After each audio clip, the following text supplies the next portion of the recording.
وما أحسن حسن الظن والرجاء بالله، فمن أحب شيئا أحسن ظنه به ورجاه. مرض إعرابي فقيل له: إنك تموت. قال: وأين يذهب بي؟ قالوا: إلى الله عز وجل. قال: فما أجمل الموت وما أجمل لقاء الله، إنه حسن الظن بالله. ومن أحب شيئا أحسن الظن به. قال أحمد بن الحواري: سمعت أبا سليمان الداراني ووقفت عليه وهو لا يراني، فسمعته يقول مناجيا ربه: لئن طالبتني بذنوبي لأطالبنك بعفوك، ولئن طالبتني بتوبتي لأطالبنك بسخائك، ولئن أدخلتني النار لأخبرن أهل النار أني أحبك، ولئن أدخلتني النار لأخبرن أهل النار أني أحبك. واسمع كلام العارفين بالله الراجين رحمته. قال أيوب السختياني: إن رحمة قسمها في دار الدنيا وأصابني منها الإسلام، إني لأرجو من 99 رحمة ما هو أكثر من ذلك. وقال بعض العباد: لما علمت أن ربي عز وجل هو الذي سيحاسبني زال عني حزني، لأنه الكريم الذي إذا حاسب عبده تفضل. يا الله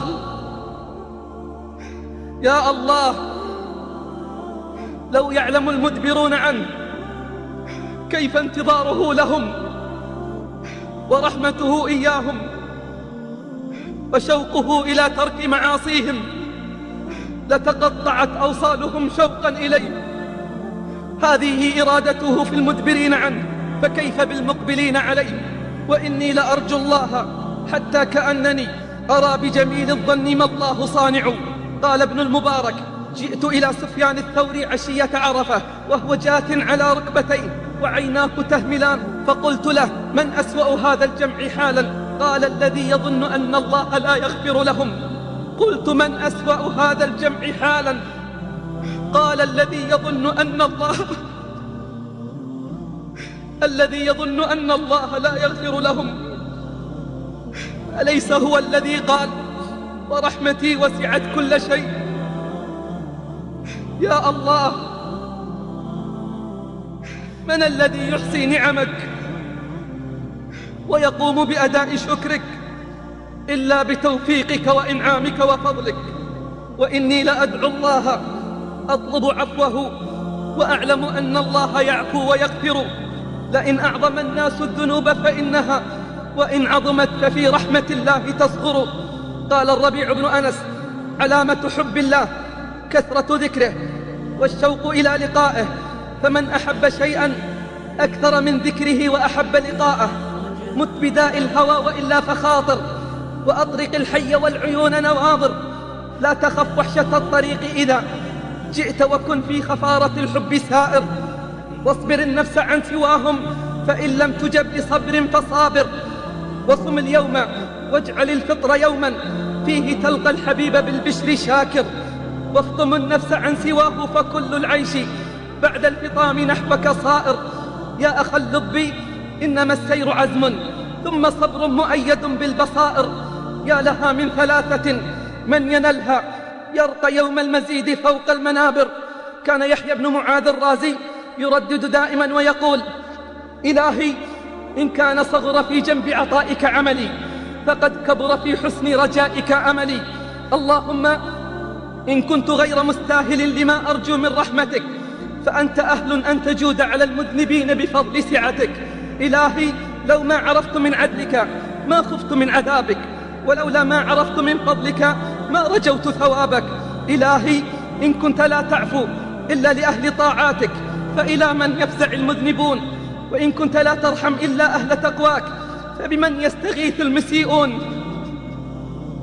إلهي، إن كنت لا تعفو إلا لأهل طاعتك فإلى من يفزع المذنبون، وإن كنت لا ترحم إلا أهل تقواك فبمن يستغيث المسيئون. إلهي، أين يذهب الفقير إلا إلى الغني؟ وأين يذهب الذليل إلا إلى العزيز؟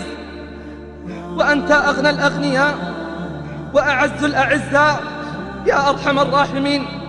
قال الجنيد: من كان الله همه طال حزنه، فقال الشبلي: لا يا أبا القاسم، بل من كان الله همه زال حزنه، بل من كان الله همه زال حزنه. وكان لعنبسة الخواص غلام كثير الصلاة كثير البكاء، فسأله يوما عن سبب كثرة بكائه فقال: قطع ذكر العرض على الله أوصال المحبين. قال: ثم جعل يحشرج حشرجة الموت ويقول: أتراك تعذب من يحبك، أتراك تعذب من يحبك وأنت الحي الكريم. قال: فلم يزل يرددها حتى والله أبكاني. وكان يحيى بن معاذ الرازي يقول: يا من ذكره أعز علي من كل شيء، لا تجعلني بين أعدائك غدا أذل من كل شيء. قال ابن القيم: من عرف قدر مطلوبه هان عليه ما يبذل فيه. وقال الإمام الهروي: وأعظم الرجاء رجاء أرباب القلوب، وهو رجاء لقاء الخالق الباعث على الاشتياق، وهذا الرجاء هو محض الإيمان وزبدته، وإليه شخصت أبصار المشتاقين. وهل للمحب راحة إلا عند لقاء حبيبه، وهل للمحب راحة إلا عند لقاء حبيبه. فاتخذ الله صاحبا ودع الناس كلهم جانبا. اسمع من خبر يوم يلقونه ويلقاهم ويرونه ويراهم، من رواية جرير وصهيب وأنس وأبي هريرة وأبي موسى وأبي سعيد. فاستمع يوم ينادي المنادي: يا أهل الجنة إن ربكم تبارك وتعالى يستزيركم، فحيا على زيارته. فيقولون سمعا وطاعة، وينهضون إلى الزيارة مبادرين، فإذا بالنجائب قد أعدت لهم، فيستوون على ظهورها مسرعين، حتى إذا انتهوا إلى الوادي الأفيح الذي جعل لهم موعدا، وجمعوا هناك فلم يغادر الداعي منهم أحدا. أمر الرب تبارك وتعالى بكرسيه فنصب هناك، ثم نصبت لهم منابر من نور، ومنابر من لؤلؤ، ومنابر من زبرجد، ومنابر من ذهب، ومنابر من فضة. وجلس أدناهم، وحاشاهم أن يكون فيهم دني، وجلس أدناهم على كثبان المسك، ما يرون أن أصحاب الكراسي فوقهم في العطايا. حتى إذا استقرت بهم مجالسهم واطمأنت بهم أماكنهم، نادى المنادي: يا أهل الجنة إن لكم عند الله موعدا يريد أن ينجزكموه. فيقولون: ما هو؟ ألم يبيض وجوهنا ويثقل موازيننا ويدخلنا الجنة ويزحزحنا عن النار؟ فبينما هم كذلك إذ سطع لهم نور أشرقت له الجنة، فبينما هم كذلك إذ سطع لهم نور أشرقت له الجنة، فرفعوا رؤوسهم فإذا الجبار جل جلاله، فإذا الجبار جل جلاله وتقدست أسماؤه قد أشرف عليهم من فوقهم. فإذا الجبار جل جلاله وتقدست أسماؤه قد أشرف عليهم من فوقهم، وقال: يا أهل الجنة سلام عليكم. فلا ترد هذه التحية بأحسن من قولهم: اللهم أنت السلام ومنك السلام، تباركت يا ذا الجلال والإكرام.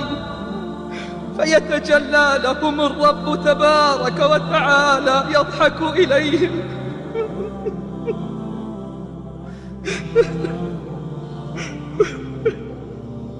فيتجلى لهم الرب تبارك وتعالى يضحك إليهم، فيكون أول ما يسمعون منه تعالى: أين عبادي؟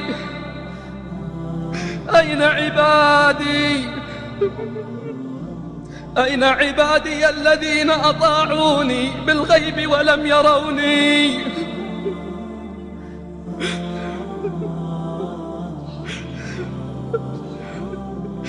أين عبادي الذين أطاعوني بالغيب ولم يروني؟ هذا يوم المزيد، سلوني فهذا يوم المزيد.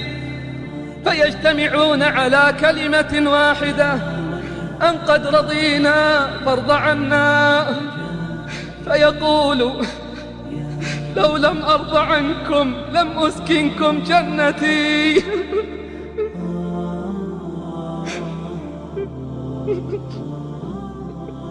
فيقول لو لم أرض عنكم لم أسكنكم جنتي. سلوني هذا يوم المزيد. فيجتمعون على كلمة واحدة أن ربنا أرنا وجهك.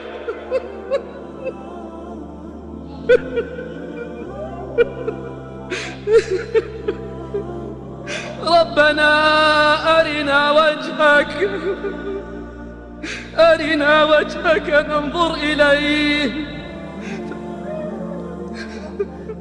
فيكشف لهم الرب جل جلاله الحجب.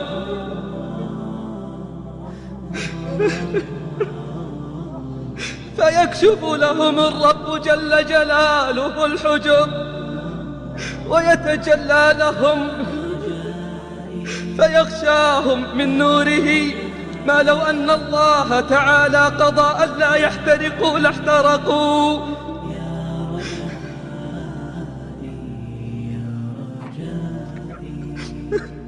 فلا يبقى في ذلك المجلس أحد إلا حاضره ربه تعالى محاضرة، وناظره ربه مناظرة، حتى أنه يقول يا فلان أتذكر يوم فعلت كذا وكذا، يذكره ببعض غدراته في الدنيا، فيقول يا رب ألم تغفر لي؟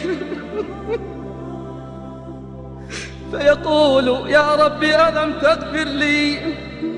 فيقول لو لم أغفر لك لما بلغت منزلتك هذه.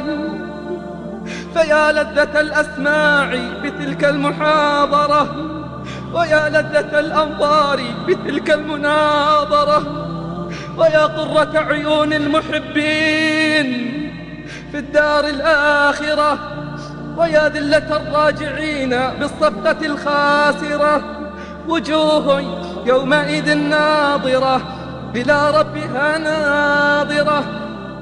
قال إبراهيم بن أدهم لأخ له في الله إنه بلغني أن الله تعالى أوحى إلى يحيى بن زكريا عليهما السلام يا يحيى إني قضيت على نفسي أنه لا يحبني عبد من عبادي أعلم ذلك منه إلا كنت سمعه الذي يسمع به، وبصره الذي يبصر به، ولسانه الذي يتكلم به، وقلبه الذي يفهم به.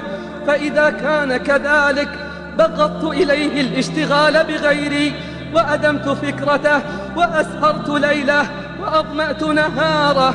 يا يحيى أنا جليس قلبه وغاية أمنيته. يا يحيى أنا جليس قلبه وغاية أمنيته وأمله. أهب له كل يوم وساعة فيتقرب مني وأتقرب منه، فيتقرب مني وأتقرب منه. أسمع كلامه وأجيب تضرعه ودعاءه. فوعزتي وجلالي لأبعثنه مبعثا يغبطه به النبيون والمرسلون، ثم آمر مناديا ينادي هذا فلان ابن فلان ولي الله وصفيه وخيرته من خلقه، دعاه إلى زيارته ليشفي صدره من النظر إلى وجهه الكريم. فإذا جاءني رفعت الحجاب فيما بيني وبينه،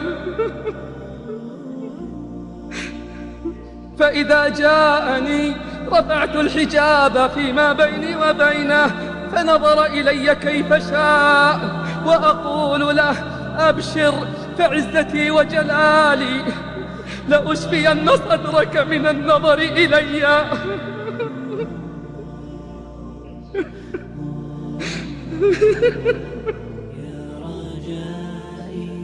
فوعزتي وجلالي لأشفين صدرك من النظر إلي، ولأجددن كرامتك في كل ليلة وساعة.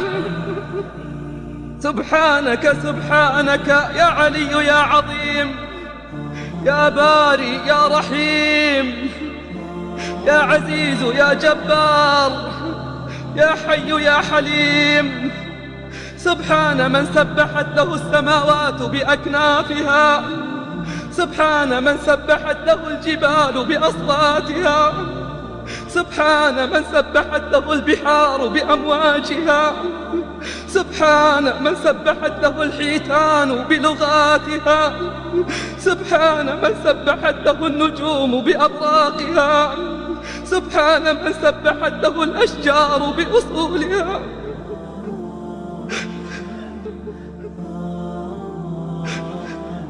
سبحان من يسبح الرعد بحمده والملائكة من خيفته، ويرسل الصواعق فيصيب بها من يشاء، وهم يجادلون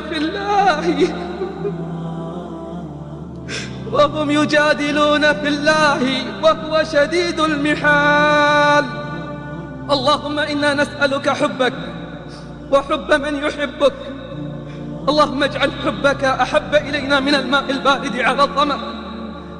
اللهم حبب إلينا الإيمان، زينه في قلوبنا، كره إلينا الكفر والفسوق والعصيان، اجعلنا يا ربنا من الراشدين. اللهم إنا نسألك خشيتك في الغيب والشهادة، وقول الحق في الرضا والغضب، ونسألك القصد في الفقر والغنى، ونسألك اللهم لذة النظر إلى وجهك، نسألك اللهم لذة النظر إلى وجهك والشوق إلى لقائك في غير ضراء مضرة ولا فتنة مضلة. اللهم زينا بزينة الإيمان، اللهم زينا بزينة الإيمان، اللهم زينا بزينة الإيمان، واجعلنا هداة مهتدين يا رب العالمين.